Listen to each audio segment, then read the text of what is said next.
Hey everybody, welcome back to All the Mods 8 here on the channel, and I'm starting off today by getting myself my food situation solved.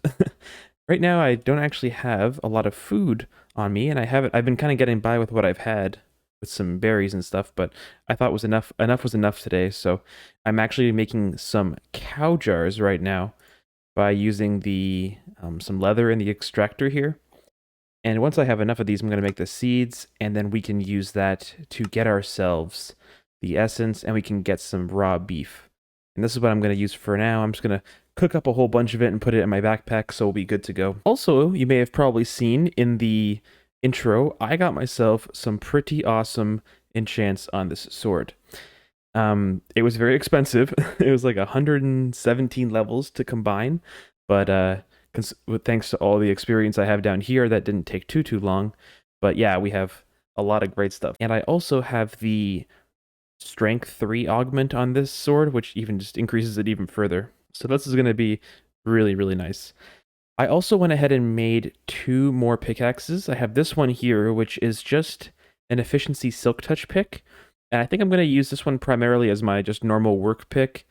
But I also have in my backpack here I have fortune 7 on this one and efficiency 8. So this is in case I want to ever fortune some stuff down. Then I'll just go ahead and use this one when I want to. But I think for the most part, we're going to use the silk touch pick. I also made a little shovel as well in case I need to clear some dirt. So yeah, our tool situation is looking pretty good. And the reason that I wanted to get these tools put together is because I need to use them to clear out a good-sized room underneath the main base over by this fine storage. Because today, I think we're going to get into auto crafting. But in order to get into auto crafting, we need to have some space for it. It doesn't take a lot of space, but I think I want to make ourselves a nice little space, make it big enough that we can expand into in the future if we have to, but also that we can make it look nice as well. I crafted up some of the speed augments. Now, originally I was going to use one of these in my leggings to go a little faster, but I actually found that it's a little bit too fast for what I like, and I think it's going to be a little jarring to watch on video, so I'm actually not going to bother with this right now, but I ended up making it one of them anyway, so I thought that it wasn't going to be used for anything. But then I realized that the time in the bottle actually requires 2 of these. So I thought, oh, I'll just go ahead and make a second one, and everything else, since we got this honeycomb from the last episode, we actually have everything else now to craft the time in a bottle. And I really want this. So let's grab it here. And that is a quest. Let's go ahead and grab that. We got ourselves, ooh, a nice integral component from thermal. Very nice. But anyway, yeah, so how this time in a bottle works is it essentially lets you store time. So as you can see, the time is ticking up as we have it in our inventory. Now, this only works if it is in your inventory. If it's in like your storage system or if it's in your backpack like this, see how the time stopped? So you actually have to have this in your inventory if you want it to accumulate time. But what this essentially does is it lets you store the time, and when you're ready to use it, you can actually use it to speed things up. So I will show you a quick example of how we can use this thing on the soul extractor. Actually, it's just finishing. So actually, I can't use that. But yeah, essentially what you do is if you want to speed anything up, and it essentially lets you what's called tick warping anything. So if you have any machines that are running, or if you have some sort of, if you're trying to transfer items from things, you can speed everything up. And all you have to do is basically shift right click on anything that can be sped up, and it will show you the multiplier of how much faster that process is going. So the reason that this works on the grass is because grass can technically spread to dirt nearby. So this was actually increasing the rate at which grass is going to be spreading. But yeah, so this is actually going to be really handy to have going forward. I'm not going to use much of it right now, but it'll be good to kind of keep it and accumulate the time in the background while we're doing other things. All right, so we have ourselves the cow seeds here. These actually can be used, the cow essence can be used to craft a couple of things. It can be used to craft a milk bucket, if you combine it with a bucket, or it can be used to craft raw beef or leather. So that's kind of nice. We can use it to craft both things. And I think I'm only going to end up using one of these seats, just enough to get me going and give me some food. And just like that, we have ourselves some steak coming in. Nice, I can eat some actual food now. So I think we're gonna put this room right immediately underneath the base here. And I'm gonna actually dig this thing quite a bit deeper because I don't want to run into issues where we're hitting water level and maybe having some stuff spill in if we start going out to the side. But I think what we're gonna do to start is just take out the elevator for now, just in the meanwhile to dig down. So let's just start digging down here. I don't want to run into any caves or anything, so I'm hoping we can just kind of get down as far as we can go. We're currently at Y30 something. Oh, we hit a big cave here. We're at -2. And this is a giant cave. Whoa. Hello. So I'm thinking we might actually keep it shallower than I originally thought, because building down here looks like it's going to be a little challenging. So I think here is good. This is at Y43, and I don't know, I don't think this is going to be an issue. If we hit some water, we can always just, fix it up. Not too hard to do that, but what we're going to do is we're going to block all this in, because we don't actually need... Oh, I forgot to grab another elevator, though. That was the important part. So we need to have another elevator below this. We're just going to use a white one, because we're going to put some tinted glass on it as a decoration. So we're going to do this, just like so. And then we're going to build all the way down. Elevator. So now we should have an elevator that goes up to the top. And we want this, again, facing this way. And down, we want also this facing the same way. So, right arrow, just like that. Now we can just take our new pickaxe and just use it to easily mine a nice big area in here pretty quickly. So I'm just going to go ahead and do a little clearing of some area in here. I'll just speed up a little montage of that right now.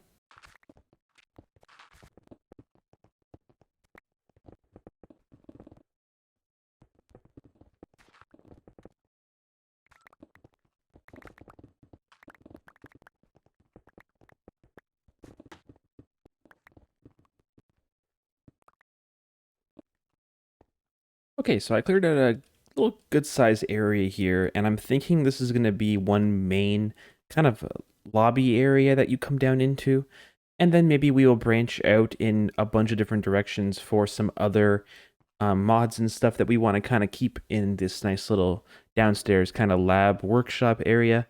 So yeah, I'm just going to kind of probably work with this, and then the idea is we'll probably dig off kind of paths out in each cardinal direction like this, because that'll then keep it kind of nice and symmetrical and organized. We'll just know where everything is, and we can kind of add stuff to it as we go. I probably won't do all the wings right away. I'll probably just add them as we need them. But yeah, so it'll kind of look something like this. I'll probably end up putting a mega torch underneath here somewhere just to prevent mob spawning. I did grab that intentionally for that reason, so that should hopefully prevent most stuff, even if it is a little dark in some areas. But yeah, I was mining, and I realized how much of this random ore I was getting, and I was kind of confused. I'm like, why am I getting all this random stuff? I realized it's because of, the enchantment's called Boon of the Earth, and it says ores may be found when mining stone. So I have on this pickaxe Boon of the Earth 4, so I have a higher chance of, I guess, finding ore. So I have a whole bunch of this random ore that I've mined up here, and so a lot of it is just the decoration and kind of useless ore, but I still think it's a pretty cool enchantment to get on a pick, especially if you're looking for some early game ores. That's not a bad one to get, so kind of cool. Okay, so I cleaned up the walls here. I added a little bit of a shape to the roof. Just I'm not sure exactly what the main entrance or the main area here is going to look like, but I know I did want to add a little bit of a lofted ceiling in here just to add a little bit more, make it not feel so claustrophobic in here. So I have a lot of junk here to clear out into the refined storage, but I think a lot of this is just kind of useless stuff, but I'll put it in there regardless. So yeah, I think this is going to be nice. I'm going to pick a direction and have that be the kind of the, this is going to be the entire auto crafting area. Now, auto crafting itself can be used in a lot of different ways, and we'll get into that a little bit, a little more down the road. But essentially, auto crafting can be used in combination with other mods as well.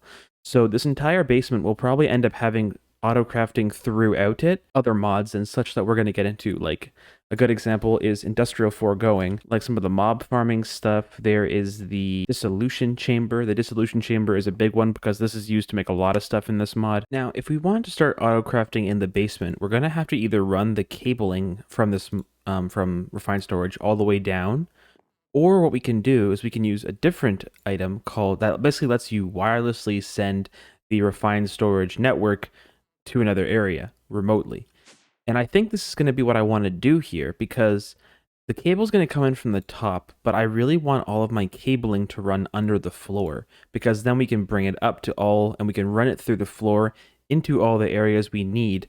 And then it'll keep it nice and neat, a nice neat network of cabling underground. And the way we do this is in refined storage, there is what's called a network transmitter, which is something we need. I'm going to pin it here. And we also need a network receiver. Just like that. So we need one of each of these to make this system work. Now, in order to also make this function, we need what's called a network card, which I'm going to pin. And down the road, we are probably going to want to be able to access our storage wirelessly. So another thing we're going to look at getting while we're doing this all is the wireless crafting grid right here. And we're going to want the wireless transmitter. There is a advanced wireless transmitter, which I'm not exactly sure what that advanced one does over the normal one, but I think I'm just going to stick with the normal one for now. So these are the 5 things that we're going to look at crafting right now. So let's start here. Let's get the wireless transmitter out of the way. And that is a quest. We probably are going to get a couple of quests in doing all this, so that's kind of nice. We might be able to save on some resources that way, but we are going to need the wireless crafting grid, which we have all the stuff for, which is very nice. Give us a couple of rewards. That's good. The network card. This is just, again, a lot of the same materials. The advanced processor, which we have, looks like a couple of. And we are going to need one of each of these receivers and transmitter. And it looks like we are low on a couple of these things. So I'm going to go ahead and craft a few. Let's get ourselves that transmitter. And there we are. So that gives us... Oh, we would have gotten a network card as a reward. So I didn't actually need that, but that's okay. Okay, so these are effectively all the things we're going to need to start off with this. I'm going to come in here, and this is probably where we're going to end up putting the network receiver, because it's just already going to be easy to hook up in here, so I'm not worried too much about that at all. I am worried that the emerald count in here is a little low. I'm not exactly sure why. I think it's because I haven't put in the nether stars to let it actually work. So basically how you can set this up, and I realize that I haven't done this yet, is with the nether stars, you can apply these to a spawner to ignore the need of a player being nearby, so that you can then have this essentially run all the time, even when you're not around, as long as the chunk is loaded. So for most of this stuff, I don't really care, but because this emerald one is fueling all of our power here, as well as going to be fueling our refined storage system, we really don't want to lose access to it. So I'm thinking we're going to have to probably send an upgrade into this one spawner here so that we can have it running all the time. And again, this is the same way we did it under the bedrock here. It's going to be really quick, I think, even now, because I have even better swords. So let's see how fast we can actually kill this wither. Pardon the noise.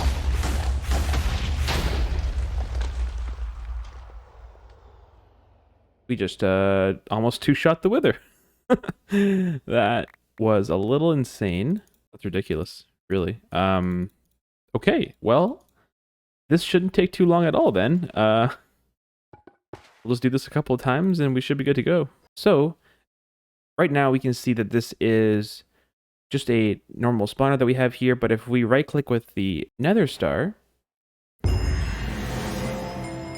we get a loud achievement and it says that it ignores players. So now we can basically be anywhere we want in the world, and as long as this thing is chunk loaded, which it is, as we have it set chunk loaded on the map, this thing will always run now. So we don't have to worry about ever running out of emeralds. Okay, so anyway, now that we've taken care of that, let's get back to what we were doing. So how we need to start off is we need to know where we're going to put the network receiver. So this is where we're going to put the transmitter, but we want to kind of figure out where exactly our receiver is going to go. So I want the receiver to go right underneath the elevator here. So what we're going to do is we're going to put the receiver probably where this mega torch is right now, to be honest. And I think if we just put the mega torch up one, then that should be fine. We can't really see through it, so that's good. But if we put the receiver here, and we are all good. And I'm going to clear a little bit of space for this underground, just so that we have a little bit of space to work with and clear and to move cabling around if we have to. But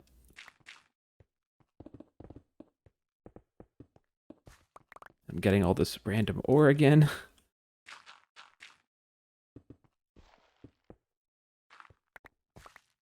Okay, so there we go. That should be fine for now.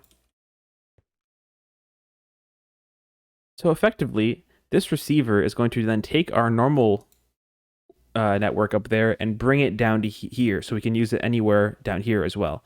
And the way we do this is we basically take our network card, we shift right click, and that should link it to a block in the overworld. So it says that it's linked to -839, 40, 1461, which are the coordinates of that block right there. So now, if we take this back upstairs to over here and say we want to link in the transmitter. So we take our transmitter, let's put it somewhere, let's say like right here. And now we put the network card into the transmitter. We see that it's transmitting the signal 23 blocks. Now, that's not a very far distance. These network transmitters can go very far distances. But this is more just for the proof of concept, and we can make it look nice and clean. So when you do add these, it will increase the overall cost in terms of power usage of the system. So for example here, because I have this network transmitter, it's actually adding an extra 64 FE per tick that we need to produce to make this whole thing run. Now, I'm not too worried about that because I'm pretty sure our lapidary dynamo can produce up to 640. So that's no problem at all for me right now. And that's good. Actually, before we do this, we also want to add in this extra thing we have right here, which is the wireless transmitter. Now, the wireless transmitter, I'm going to put just on this spot right here, and it has to be attached to a cable or transmitter, I believe. I think or else it won't link properly or it won't connect properly. So as long as it's glowing like this, it's active. And right now you can see we have a 16 block wireless transmission distance, which means that 16 blocks around this transmitter, we can effectively use our wireless crafting grid to open refined storage and do all the normal things with it like we would here. So we can craft things and grab things out of our system from almost anywhere within that radius. Now, 16 blocks isn't a super great distance, so I'm thinking we're going to probably want to do something a little bit better. So what we can craft is what's called range upgrades. Now these will add, I believe, an extra 8 blocks or so to your overall distance. Let's get ourselves there we go. Oh, we got a little extra reward there too, an extra upgrade. So let's see, if we come down here and come in here, yeah, so we go from 16 to 24, so that adds 8 blocks And total, if you have all 4 maxed out with range upgrades, you have a 48 block radius. And you got to be careful as well with that, because this also uses more power the more you have in here. So this is using 40 FE per tick right now. And what we can do is turn this into an infinity booster. Now, the problem I think we're going to have with this, and then even after this, you can combine 4 of these to make a dimension card, which basically will work across all dimensions as well. But this becomes very, very power hungry very fast. So I don't know, I might make one just to check, but if it's going to be too power hungry right now, I have no problem going back down to just the 4 ranged upgrades. So if we come in here, we need some Enderium plates, which is all we need, and I think we should have plenty of that. Range upgrade. There we go. Here's the infinity booster. If we put the ranged booster in here, that's an infinite number there that they have. That's the max int number. And if we come in here, oh yeah, we can already see our power is dropping fast. Oh, it is gone. So we're going to have to make sure that we do not put this in here right now. We do not have nearly the power that we need to keep this thing running. 4,000 FE per tick is substantial right now for us, so I'm thinking we're going to go back to just the 4 upgrades for now. There we go. So now we have 48 blocks of transmission distance, and we should be good to go for that. Now we have to be able to use that, so we have to make use of this wireless crafting grid. And this requires some power. So the problem is this either requires you to go and charge this all the time, or you have to keep yourself charged at all times in another way. So to keep ourselves wirelessly charged, we're going to dive into a mod very briefly that lets us keep all of the gadgets and things on our body charged at all times. Now, we're going to get into this mod probably quite a bit later down the road as well, because this is a very, very powerful mod for energy transfer. But I'm going to try and keep it as basic as possible, because all we're interested in is getting the Flux controller. Now, this thing says it enables wireless charging on your Flux network. As you can see here, the Flux controller requires a lot of blocks and things that are from this mod specifically. The Flux dust is the kind of the most crucial thing that we need, and it's a very unique item in the sense that it can only be crafted at first by using a piece of redstone with an obsidian block to crush redstone on top of bedrock, and that will give us Flux dust.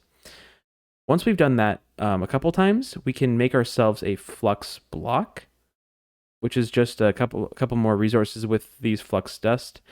And then we can keep doing this process, but we don't have to worry about using the bedrock. We can just use a piece of, or a Flux block underneath. But we're going to start off with just trying to get a little bit of this Flux dust. So we're going to grab some redstone.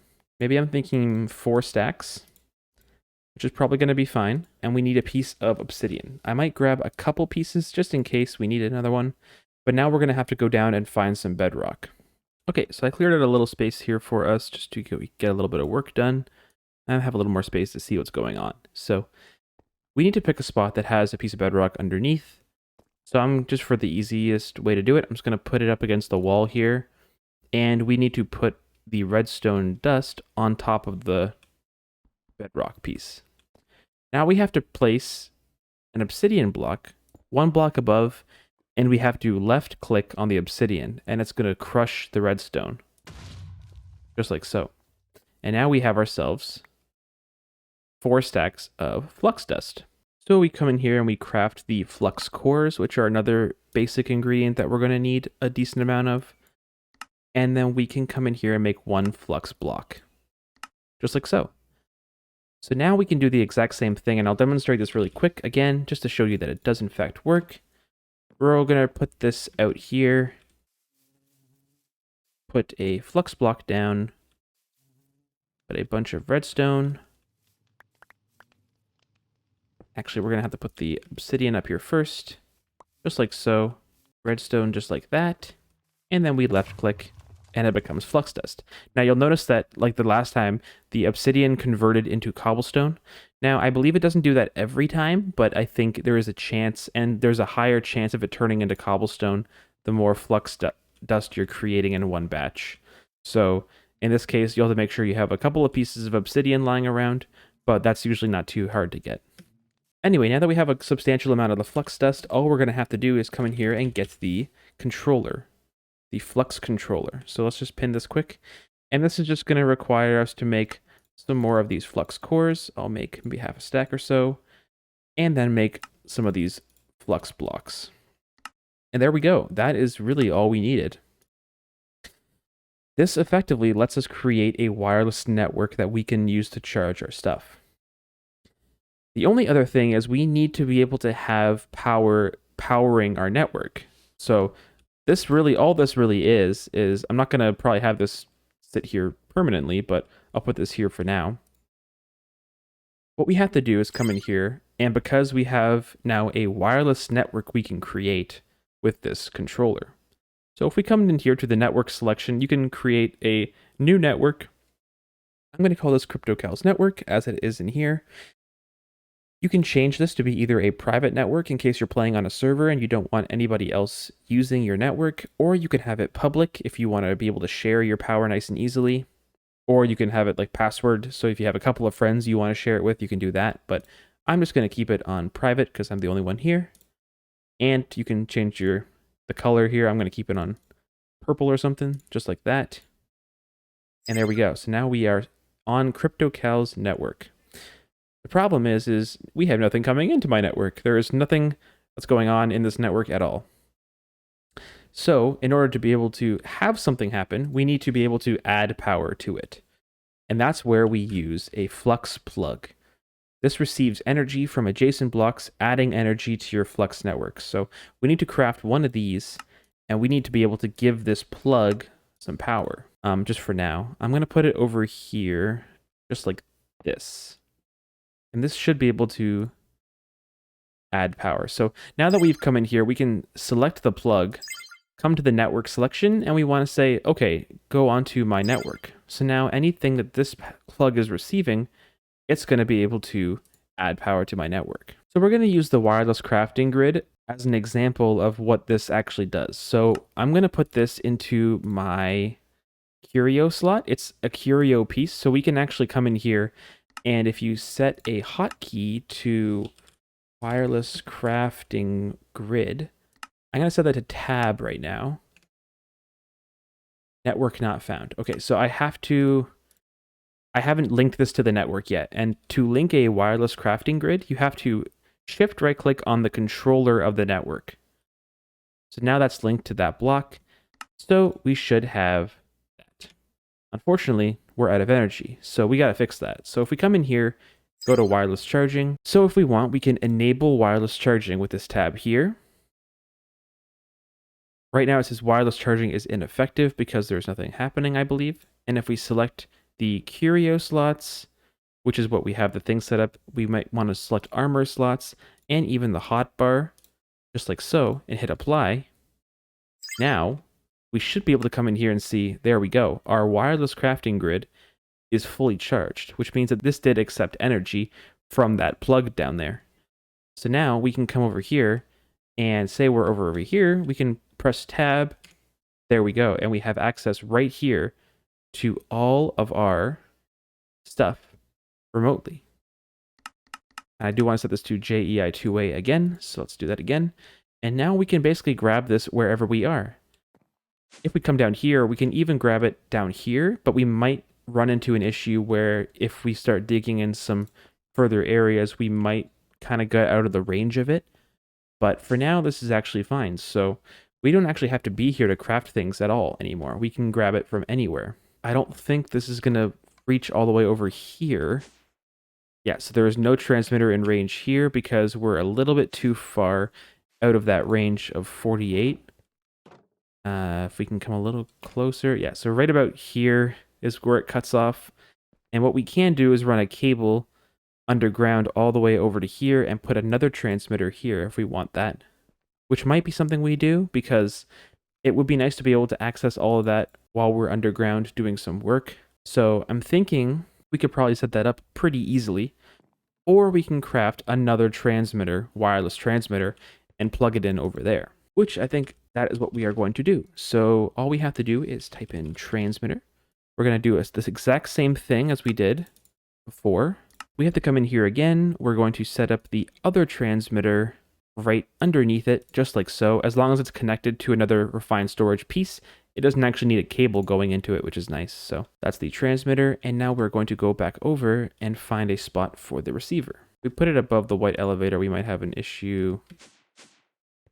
Actually, that's probably okay there. It's, you know, it's out of the way still. We can walk under it. So let's take this. We'll shift click on the receiver with this. We will put the network transmitter with all 4 upgrades in there.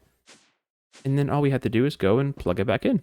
This one is a 61 block distance, and so that means that we're going to be drawing even more power out of our thing here. But now that we have the plug set up over there, we can actually bring some of that power over here and make use of all the power we have from that basement, which is going to actually help out if we run out of power here. Anyway, now that we have that, we should be able to pretty much cover anywhere on the island we want to access our storage. Also, I think it's time that we let these bees go. I think they've been in here enough and I'm not really using them anymore, so I figure we'll maybe let these guys be free. This one is free.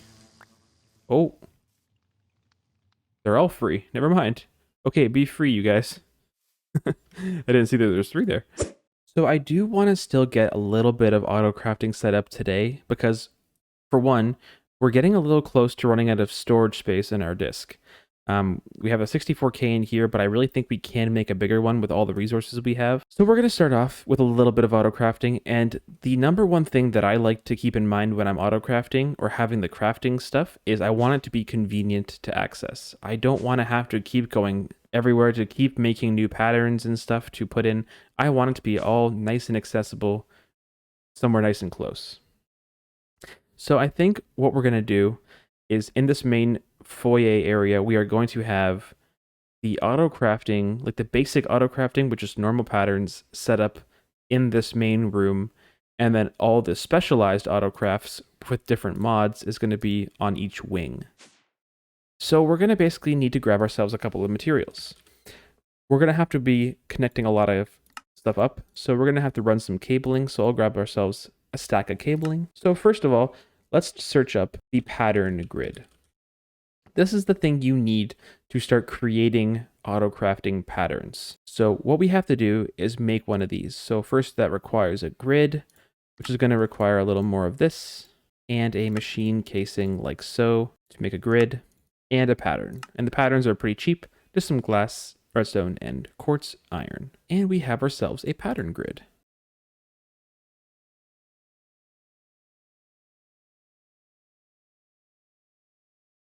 So as we follow along the quest, it shows now that we can also craft the crafting monitor. And the crafting monitor essentially just lets you watch what's happening while your system is doing an auto craft. So what we're going to do is just come in here and we'll grab a crafting monitor. So now that we have ourselves the pattern grid, a couple patterns, and a crafting monitor, we have everything pretty much set up for what we're going to need except for the actual crafter itself. So there's this crafter right here, and it comes included with the normal pack. And we can make ourselves the crafter.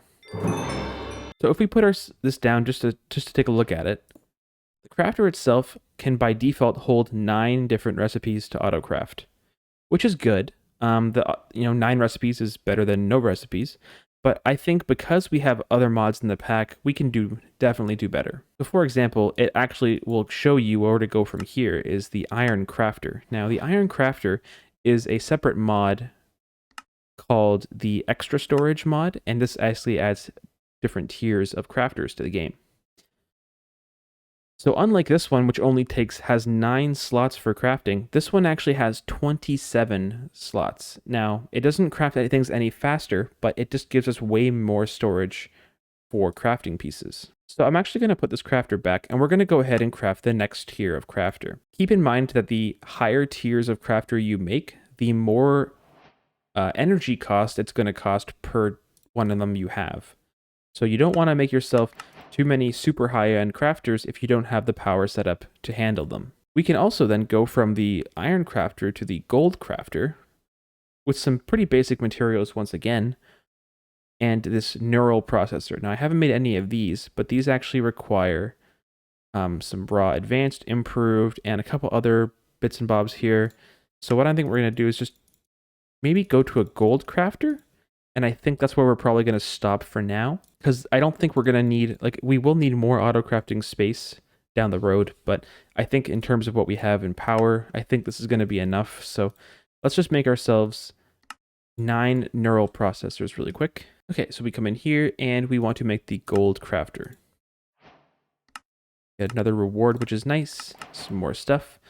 And we can go up to the diamond crafter, but I think this is where we're going to hold off for now, because after this we get into a pretty expensive upgrade, and right now this is going to hold us 45 patterns, which I think will be pretty good for now. So I think what we're going to do is put this on the wall for now. I think we're going to have the pattern grid and the crafting monitor side by side, and the crafting gold crafter above it like that.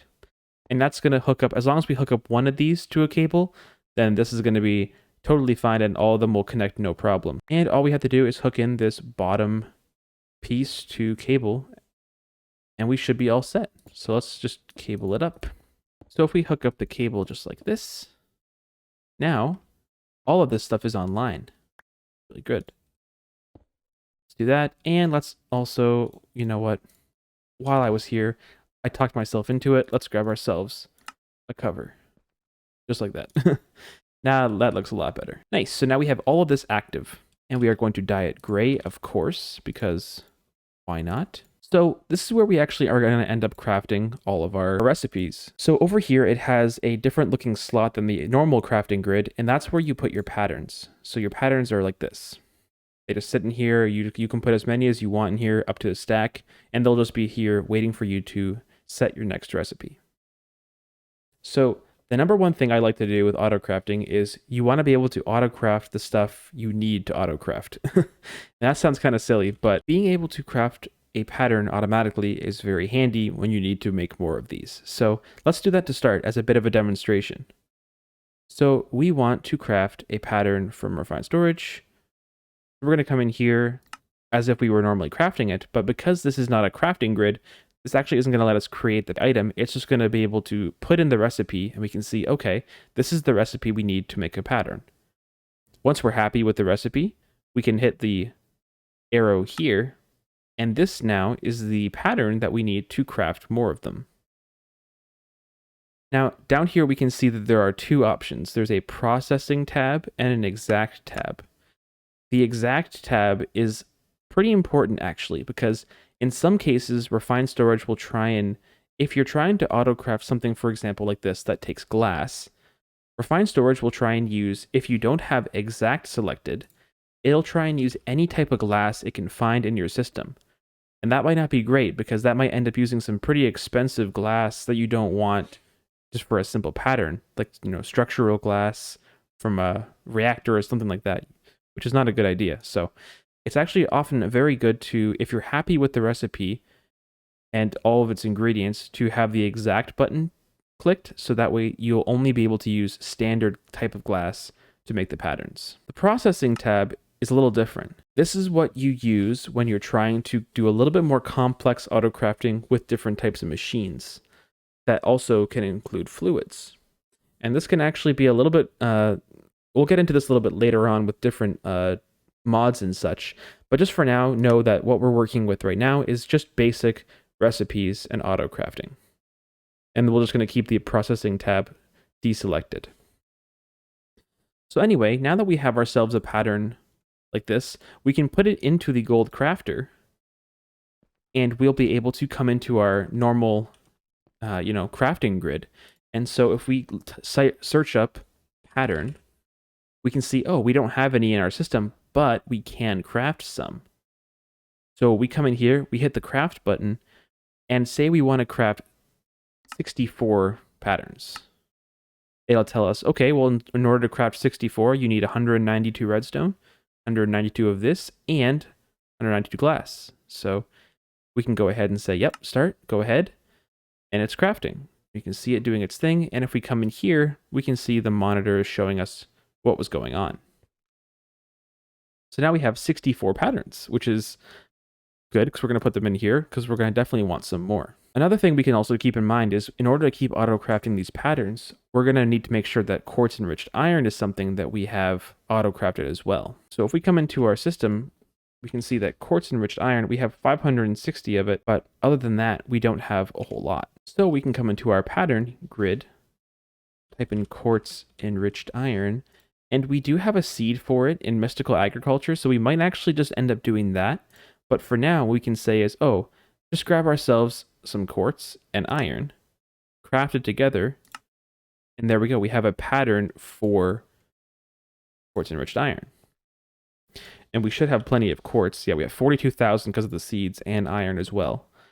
But now, if we go to craft a pattern and we run out of the quartz-enriched iron, it will be actually smart enough to know, oh, first I have to craft some of this as long as it has a recipe for it in the system.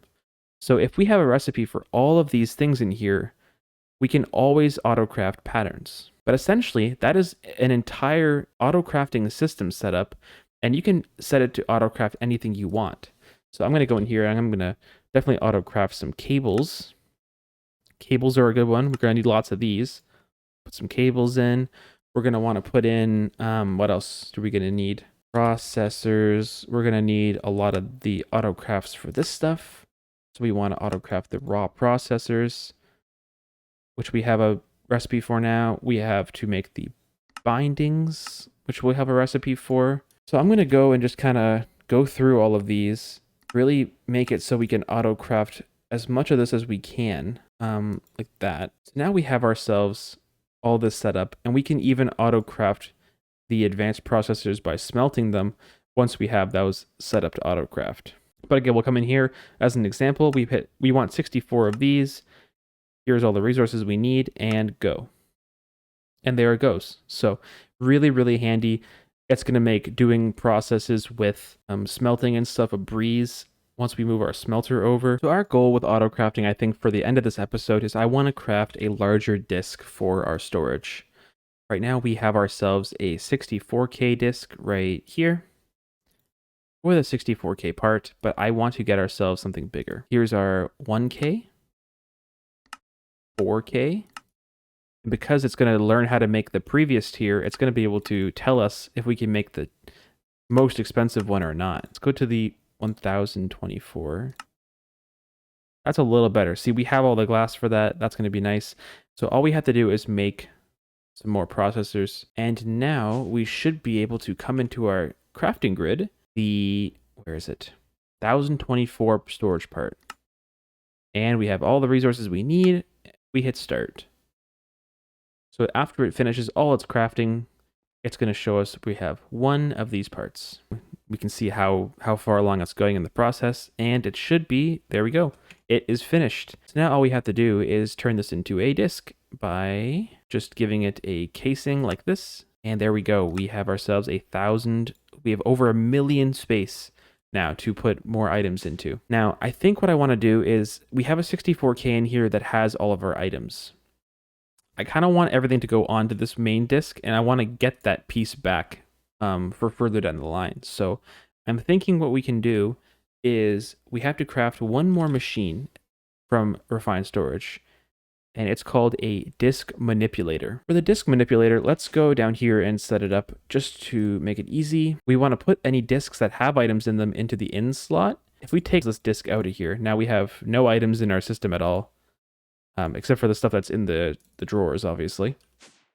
And if we come down here, we put ourselves the disk drive into the in slot. Come up here, and we'll see all those items are getting put into this disk and emptying them out of this disk, which is very handy, because then once this is fully empty, we can take the part out of there, and we can reuse it when we're going to craft something in the future. And I think just to finish up here, I'm just trying to throw a little bit of a clean finish on the room down here. It probably won't stay like this, but I think just a nice clean white concrete looks good. But yeah, I kind of like the feel of this, and I think it'll start looking really cool once you start, filling it with more pieces, and it's going to look really high tech down here. But I think that's where I'm going to call it for this episode. I know it's been a lot of refined storage and stuff, so I hope you guys stuck with it. But if you did, I appreciate you very much, and I hope you learned something.